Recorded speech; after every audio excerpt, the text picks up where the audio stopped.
Hey everyone, and welcome to Quantum Acacias. My name is Didi, and today is going to be a pretty short one, but I've been really sitting on this concept, so I thought this would be fun to talk about. So definitely let me know in the comment section below if you have had an experience with the 12th dimension, have a concept of what it may look like. I would love to know your thoughts on this. So, the adventures in the astrals, and then after I'll do like a visualization of what I believe the start of the 12th dimension could look like. So, I'll explain that when I get to it. But and this is a very quick one, but it was very interesting though. So, it was one day in, I want to say that this was 2021. I think this is by the time we actually got to Arizona. I'm not exactly sure, but I feel like it was though. But if not, it was 2021 before we moved to Arizona. But I feel like I had this dream in Arizona though. Anyways, so, and it's crazy because I don't still have those notes. And I was talking to my pendulum earlier, and she was like, there are certain things that you can do to get back things that are lost, which is interesting because that seemed to be a theme going on today. Things that are lost and found.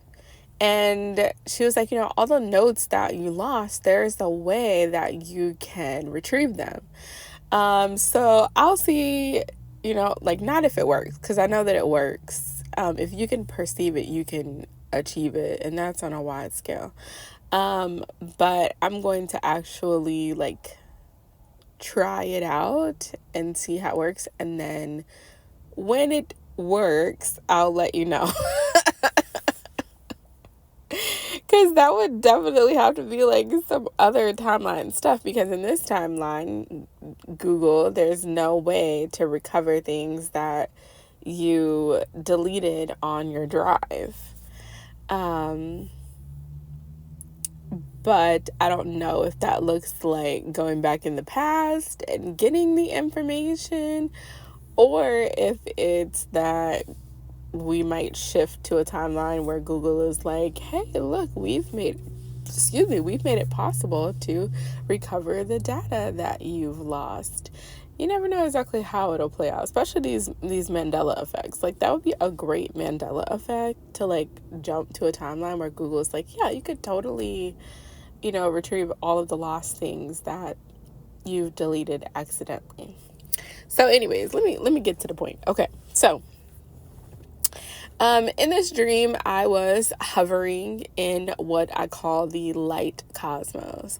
Now, right now, I'm just kind of making this a blanket term of the light cosmos. It totally could be different realms and different cosmos and things like that, but I don't know the depth to it yet, so I just call it the white cosmos, okay? Now I don't know if I posted the video where I described the white cosmos, but it is relevant to this dream, so I'll just briefly talk about the white cosmos. My understanding is that majority of what we consider Earth and at least the Milky Way, if not other galaxies, are under a gulf of water. I don't know any other way to say it. Like, and it's a different type of water. Okay, so it's not like the water on Earth. It's some other type of thing where air and elements and stuff exist. So it's not water that totally surrounds you and encapsulates you. It's like a air type of water or something like that. But there is like a gulf, okay? And Earth and things like that are within this gulf, kind of oval like reality, but it's reality, like in the dimensional sense of it, okay? In like a dimensional sense of it. But there's multiple densities, I guess. I'm not sure if these are the correct words, but hopefully you're getting the image of it. And then spirit has a way of like bringing things around, okay? So Earth and majority of the Milky Way galaxy, if not multiple galaxies, are under this gulf, okay? And when you breach that gulf, and I'll say from my perspective, yeah, this was definitely in the in Arizona. When you get to the top of this gulf where you can breach it, I would say that the voodoo deities, the African voodoo deities, would be at the top of this gulf. That's my personal experience of who is at the very top of this. So when you go to, the cosmos and you're off of Earth, these are energies that seem to also be cosmic. So they are not just Earth beings. I don't know if they even originate with Earth. Now, I'm also not necessarily talking about specifically the voodoo tradition as it is modern day, because they're energies that I believe can evolve over time, right? And then they can kind of seed a story in a certain place, but that doesn't mean that the energy of that being originates in that place. Does that make sense? I don't want to like seem like I'm talking around things. But I'm just thinking about this concept where I'm pretty sure that like in the certain sense of like having past lives, gods, goddesses, deities and stuff like that also have quote unquote past lives. Even as primordial beings, they can reshape themselves into other constructs. And so like the barons, they could have been previous primordial incarnations of something else, and then as they were perceived by people in Africa, they became the barons. I hope that makes sense. So anyways, they would be the top of this gulf, especially particularly Urzule Freda. Okay. Now, when you breach it at the spot that I breached it, which there are edges, so there's a lot of places you can breach it, but it kind of stands up like an egg, like an oval standing up. Okay. So the pretty much top part of it, I would say, are the Voodoo deities. Okay. Now, when you breach it, who I saw, and I don't know if that would be everybody's experience, but who I saw was the goddess Neet, okay? Who I also believe is connected to Newt. Some people call her Nut, Newt, okay? And she would be the counterpart or a counterpart in a sense to Urzuli Dantor. Okay. So not exactly Urzuli Dantor. That's kind of tricky to explain that. It's kind of tricky to explain it because it's like there's things outside of the bubbles, outside of the waters that get perceived in the water that's not quite. Look, a little rabbit. Oh my goodness. Like I've seen wild rabbits, like, and I promise you I'm like in this very particular spot, and when I see the rabbit, like I'm in this spot pretty frequently and I don't always see the rabbit, but when I do see the rabbit, I'm usually in this spot and he hops across the street and I just feel like it's such a good omen. Like the wild rabbits. And I don't see him that often. I don't even know if it's the same one, but I don't see it that often. But it's like these little brown, little light tan rabbits, and they're so cute. Okay, so that might be significant, okay? So anyways, I'm just saying that, when you're perceiving something that doesn't necessarily reside within the bubble, you can kind of tend to misrepresent it. That's what I would say. But anyways, so there's the light cosmos when you breach the dark cosmos, which it's dark because the light is not penetrating through. And that's something that we see like in the waters. Like when you get to the depths of the waters, it's black down there, but it's not actually black. It's just an absence of light. So if we're able to take light down there, like with submarines, then you would see colors. That's the same thing with our cosmos in some type of sense. Like if there were a light source coming directly from the planet that could highlight the cosmos, they probably would not look dark. They probably would look translucent. Is that the word? Translucent? Okay. And that also is connected to the energy of Kali. She also explained that to me in a dream, that she is not necessarily black. When you see her as black, that means that your perception of her is far. But as she comes up to you, she is translucent. Okay. So anyways, I was in this white cosmos, this light cosmos, and it does have celestial bodies and things like that, but I will say that most of them seem to be white. So I guess white is like giving off all of the colors of the spectrum. So I didn't necessarily remember seeing any that were a particular color. They just reflected all of the colors. But there were different variations of white, I guess. So some of them, like the overall cosmos was kind of like a creamy type of color, I would say. And then the stars and celestial bodies were bright white lights, like our definition of a bright white light. They look similar to our stars. Okay, so anyway, so I was hovering.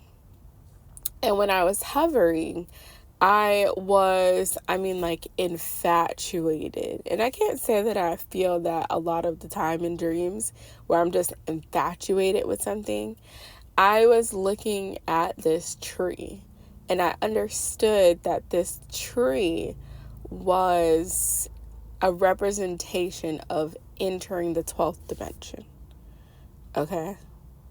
So, even entering the 12th dimension, there is still a realm around it. Okay, there's still a realm around it, because I had not entered into the 12th yet.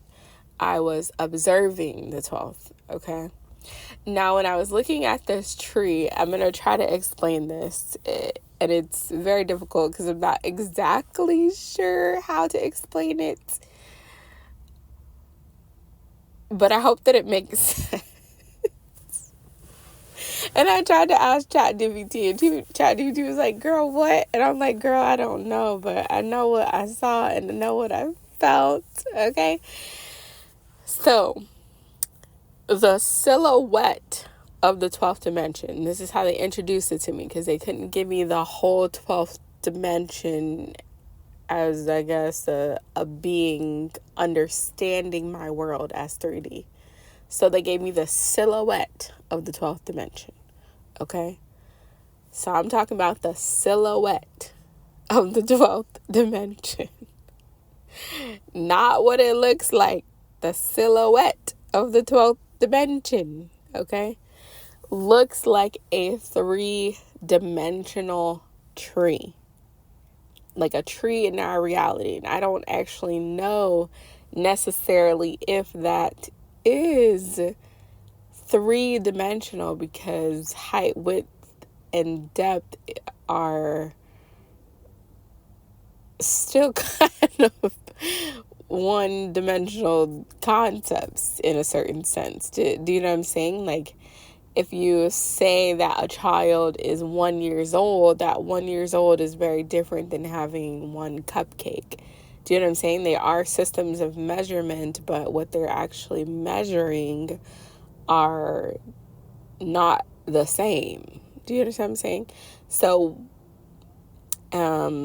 yeah, that's all I'm gonna say about that. But the silhouette of the 12th dimension was a 3-dimensional tree that, honestly, to me, I don't know if it looked like an oak tree or if it looked like an acacia tree. Something of a hybrid of that is what I would say. Something like that. Yeah. And it definitely looked like a normal tree, like green and brown trunk and things like that. I don't remember seeing any specific fruit or anything from it, but it was also moving very majestically. It was a very majestic tree. It had a certain, I guess, sheen to it, or some type of, I don't know, I want to say like bioluminescence. I don't know if that's exactly accurate though, but something like that on it. Oh, like this car has Christmas lights. Yes, I love Christmas so much. I'm on the day after Christmas and I love Christmas. That made me so happy. And isn't it interesting? I don't know if this is like a particular airplane or whatever, but I feel like all of the planes that I see in Phoenix, like, because there's always planes, like, and that's so different from New Orleans, but we've definitely gotten used to it. But there are always planes in the sky all of the time. And they're like the colors of the Italian flag, which I find that very interesting. But anyways, back to what I'm saying. Okay, back to what I'm saying. So when I was staring at this tree, and I was thinking about this yesterday because I was looking into hyperspace again. I've been really focused on hyperspace and understanding hyperspace and time travel devices and a whole lot of fun stuff.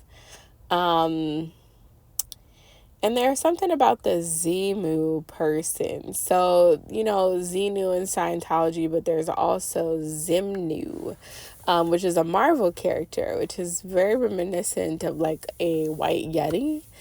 And there's something about him and hyperspace or something.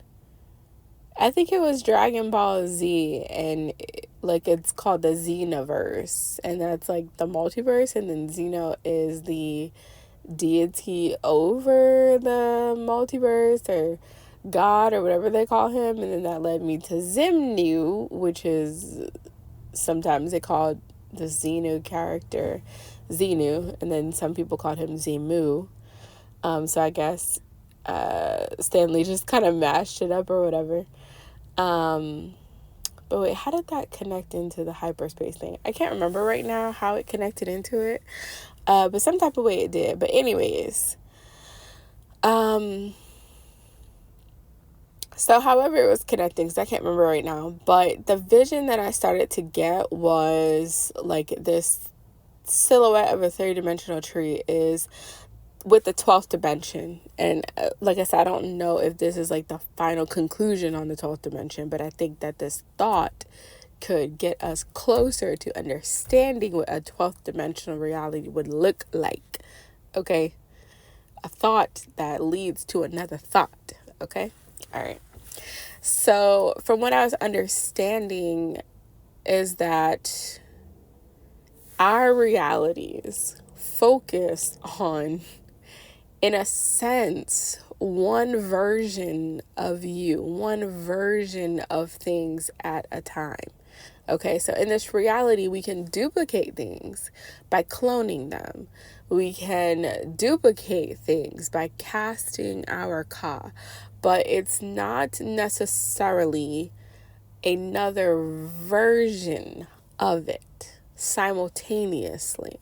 There can only really be one at a time with the dimensional construct.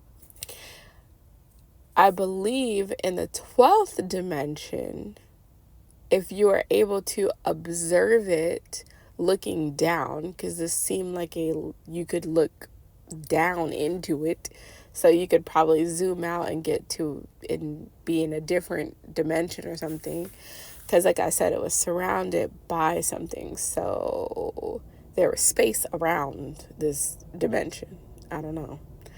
But I feel like if you were looking down on it, what it would look like is literally parallel, and I don't know how many, so I'm just going to say 3 right now, because I feel like that would be easy to like conceptualize.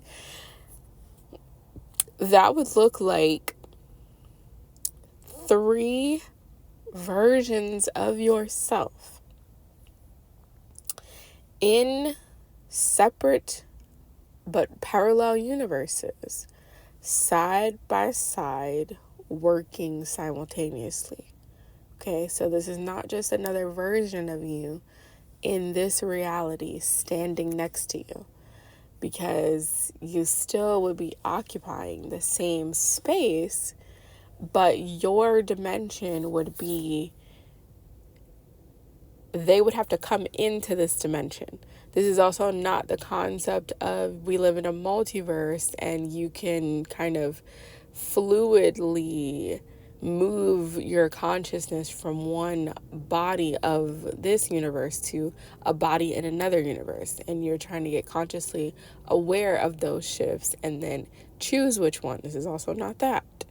This is literally me as Dee Dee sitting in my car right now looking out, and then being able to look over and see another version of Dee Dee within her reality, within her time-space reality, in her car, looking at another version of what I'm looking at right next to me, and us being conscious of each other.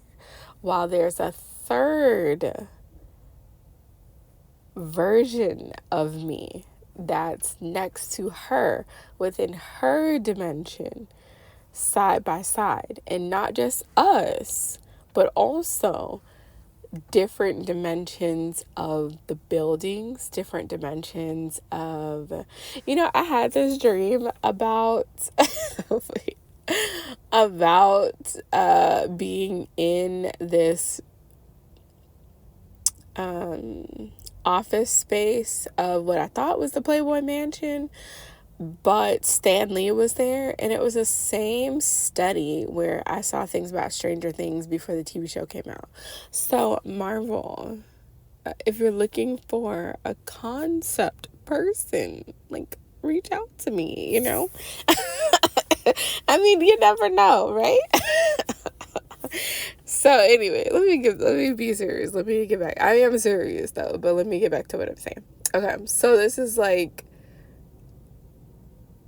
different dimensional aspects of multiple different things occupying the same time and space, like, but next to each other, but in the same reality and a dimensional kind of thing. So it wouldn't be the universe, it would be the multiverse, in the sense of universes literally right next to each other, happening simultaneously, and then you being able to take yourself as the consciousness within it and other people within it, and take yourself out and overlook multiple versions of yourself, multiple versions of the reality, and things like that, side by side. And I kind of feel like it was like in pieces of a pie.